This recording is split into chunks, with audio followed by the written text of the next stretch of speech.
I feel like I let my teammates down.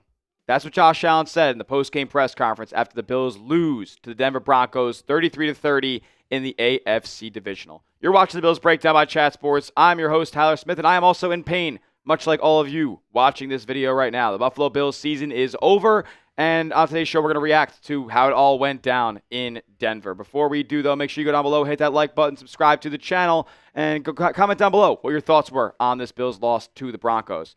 Look, at the end of the day, this game is on your two best players, Josh Allen and James Cook. The Bills had not one, not two, not three, not four, but 5 turnovers against the Denver Broncos. It just can't happen. Josh is 25-39, 283, 3 touchdowns, 2 interceptions, though. Can't have that. A bunch of yards on the ground, too. But he also had a couple of fumbles, some key fumbles. It led to some Denver scores in this game around halftime. Look, let's just go through it from the beginning here.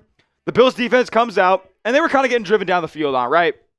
It's textbook Bills opening drive on defense. They forget how to tackle. They make contact at the line of scrimmage, but extra yards are gained by the Broncos. And then they end up bending but not breaking. Another theme that we know about this Bills defense throughout the season. They held the Broncos to 3. Then the Bills went down and scored a touchdown. It looked very easy for the Buffalo Bills. And then on the ensuing possession for Denver, their second drive, a 3-and-out. Awesome job by the Bills defense to recover there and force a 3-and-out. They did that a couple of times in this game in some key spots, but the offense couldn't pull through. The Bills have a big run from Josh Allen down the field on that second drive offensively. They get into scoring position, and what happens? James Cook fumble. 7 fumbles for James Cook. Not all of them lost this season, but that is by far the most in all of football. Ball security is still an issue for number 4. No running back in the league had more than 4 fumbles.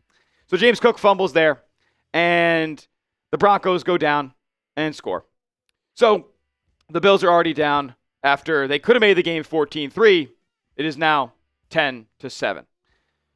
All right, so there you have that. Then we move on, a couple back and forth. Bills end up getting a field goal and whatnot, and trying to get a Denver stop before halftime, and they do. They do get a stop against the Broncos, or should they don't actually. The Bills would be down 17-10, 17-10, and they get the ball back with 16 seconds left before the half, and they decide to get aggressive with no timeouts. If you want to blame Sean McDermott for anything today, then you can blame him for this. Getting aggressive with no timeouts with 16 seconds left in the half. And you get the ball out of the half. There's no reason. Take the knee. Take the knee. But regardless, still could have been avoided. As Josh Allen ran for, 10 or so yards, ended up fumbling the football in Broncos territory. Field goal. Bills down 10 at the break. Then they come out of the half. Josh Allen gets strip sacked right after. Nick Bonito, blindside, didn't even see him, gets the ball out. Denver scores another 3. So the Bills defense continues to bend, not break. It's the offense putting them in these precarious spots. It's just ridiculous. Then we go back and forth. The Bills end up having an awesome drive to take the lead, 24-23. Josh puts a perfect ball on Dalton Kincaid, and they jump out in front. And then they force another punt. They get the ball back. They get back into Denver territory, deep into Denver territory. And they settle for 3. They could have scored a touchdown, went up 8 or even 9 if they went for 2, and ended this game up 2 scores. But they go up 4. Broncos come down, score a touchdown. Shout out to Bo Nix today for what he did throwing the ball down the field. On his deep shots, he either connected on them or drew a penalty. Shout out to Bo Nix. He absolutely balled out in this game. 279 yards, 3 touchdowns, no picks. Should have had more than that too, probably. He was awesome. On the last drive of regulation, Bills need to stop, and they can't get off the field on multiple 3rd and longs. It's been the story of this Bills defense, 3rd and long. They cannot get off the football field. Courtland Sutton made a couple of nice plays on that drive down the stretch of this game. He was great. So the Bills defense couldn't go off the field there, and the Broncos end up scoring a touchdown somehow, and they take the lead. 3-point lead with 55 seconds left. Josh Allen has to go superhero mode, and he kind of does. He gets the Bills in field goal range. 50-yard field goal for Matt Prater. Shout out to him for knocking that through the uprights. It was much needed. It was absolutely much needed to go to overtime here. Then we get that game-tying field goal. Shout out to the Bills for getting in that position as well. Now we go to overtime. Bills force a stop. Bills get the football. They can go down and win the game. And then the turning point. On third down, Josh Allen throws the ball deep. It's caught by Brandon Cooks from what we thought, but I guess not. We didn't even get a review. It was ripped away from him. They give the interception to Denver because the Bills had already turned the ball over 4 times in the game, so why wouldn't you give Denver that 50-50 ball? They call interception, but don't even get a review, and that's where I am upset. Am I saying the Bills should deserve that football? I don't know. I honestly don't know. If you put me in an FBI interrogation room and you held me there long enough, I would end up telling you the Broncos probably deserve that football. But to not even get a look from the replay center in overtime, I thought was pretty ridiculous. Josh Allen said he didn't even get an explanation from the refs. Not like he's owed one or anything like that, but man, for them to just kind of call that INT and don't even look at it, just take Gene Sterator's word for it, that's pretty unfortunate. Then that's the last possession of the game we're at now. Broncos have it. We haven't seen flags the entire game. Not once. We haven't seen flag. We haven't seen a personal foul. Haven't seen a PI. Haven't seen anything like that has significantly hindered the ball game or a drive for either side. But then it becomes a ref show down the stretch of the game. Christian Benford called for maybe the worst PI I've ever seen. Unfortunately, though, Joey Bosa absolutely ran over Bo Nix. So they called a roughing the passer on that, 2 defensive penalties, and then, they're kind of almost in field goal range. It still would have been tough from this range, but what does Bo Nix do? Takes another shot down the field, targeting Tre'Davious White. Ball was a bit underthrown. Trey White didn't get his head around, and they call PI. Broncos set up inside the 10-yard line. And that was it. They kicked a short field goal and won the football game. And what's more really frustrating about those calls down the stretch in overtime is that there was clear defensive pass interference on Riley Moss in regulation when Josh threw the ball deep into the end zone to Brandon Cooks. It was a little bit too far because he was getting his arm held down and impeded on the route. Oh, yeah, what about on the interception that they called? Deep ball that was targeting Brandon Cooks as well, where McMillan rips it away. There's PI there, too. He gets to Brandon Cooks before the ball is there. I'm not going to sit here and blame the officials for this game, but it has to be called on both sides. You get 0 flags there for the Bills and then 3 for the Broncos on their last drive. But I get it. You cannot blame it on those plays. You can't blame it on those calls. You put yourself in those positions.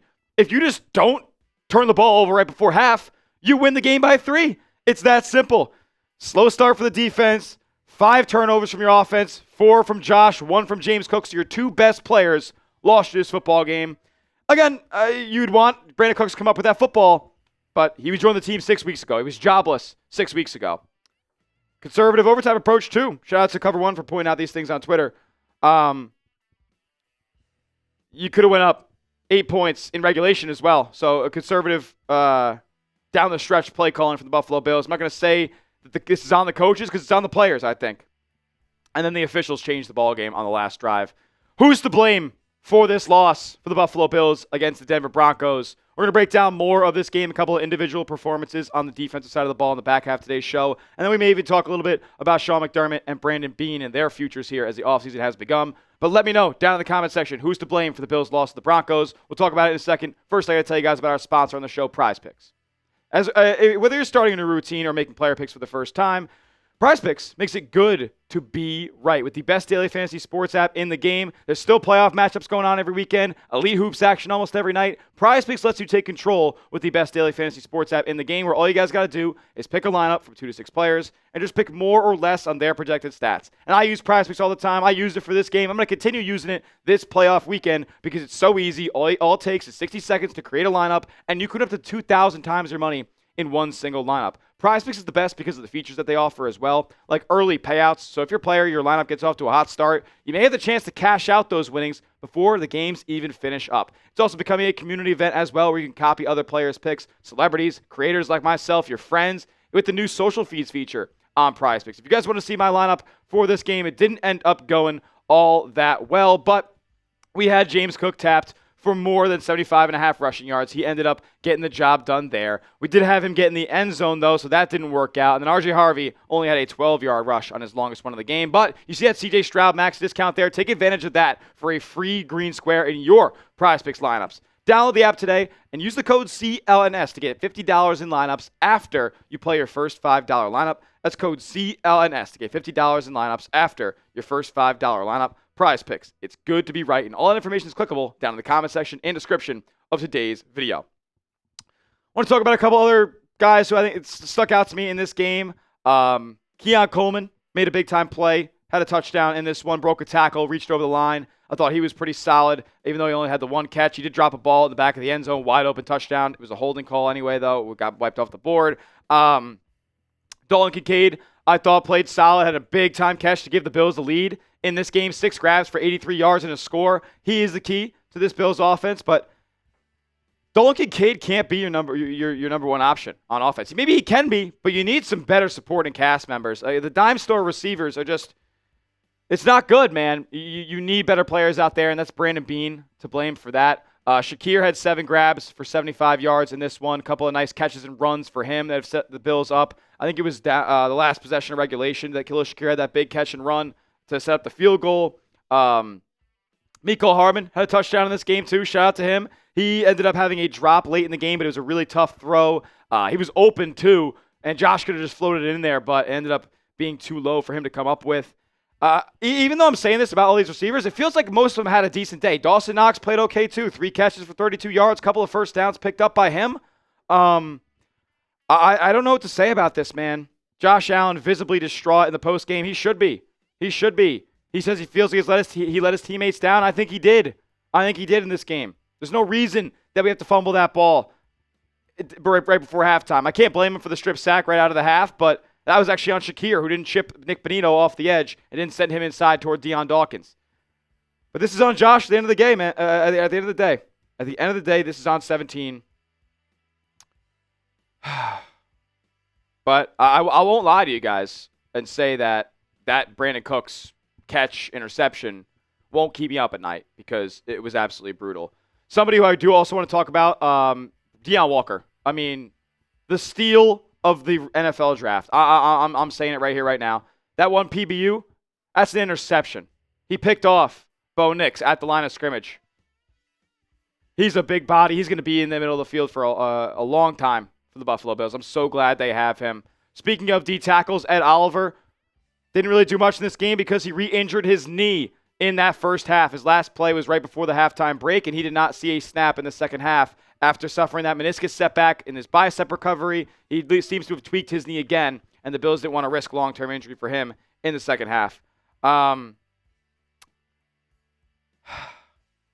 Look, that's 8 tries now with Josh Allen. Shout out to Greg Rousseau as well. 3 QB hits on the day, and he had a couple of swats at the line of scrimmage. I'll say the entire Bills defensive line, even though they didn't sack Bo Nix in this game, got decent enough maybe they didn't get decent enough pressure. They had some good bats at the line of scrimmage, though, that limits some completions. It's tough, man. A.J. Epinesa had 2 of them. It's one of his specialties. He almost had an interception at the line, too. But your players made too many mistakes, and their players didn't make enough mistakes for you to deserve to win this football game. And I'm not going to sit here and act like Sean McDermott blew this game, like the Bills have coaching-wise in the past. But this is 8 times now Josh Allen has been the quarterback of the Buffalo Bills. And 8 times he has not made the Super Bowl under Sean McDermott and Brandon Beane. Air Raid Buffalo, the Bills guys over at Cover One said it. Nothing changes if nothing changes. It's a definition of insanity to repeat the same action over and over and over and over and over and over and over again and expecting a different result. Look, we had 17. They didn't. And it wasn't enough today. That's unfortunate. But there's coaches in this league that should be able to get Josh Allen over the hump. And I'm not going to sit here and say that Sean McDermott made detrimental decision after detrimental decision in this game. But nothing changes if nothing changes for the Buffalo Bills. So it's a long offseason ahead. I think we have to further examine the jobs of Sean McDermott and Brandon Beane here over the next few days. I don't know if there's really any coaching candidates out there that would make sense as an upgrade for the Bills and the coaching staff or GM department. But you can't just do this same song and dance over again. It's unfortunate the Bills' season is over, and there are some moves to be made here to improve this roster and help get Josh over the hump. I still believe he's going to bring a Super Bowl to this city. but it's not going to be in 2026. That will do it for today's instant reaction. Hopefully we painted a good picture of the game, even though you might have not wanted to hear it again. Make sure you are subscribed to the channel, youtube.com/Bills News for the latest and greatest on your Buffalo Bills. Now that the offseason is officially here, we'll see you guys next time. And as always, let's go, Buffalo.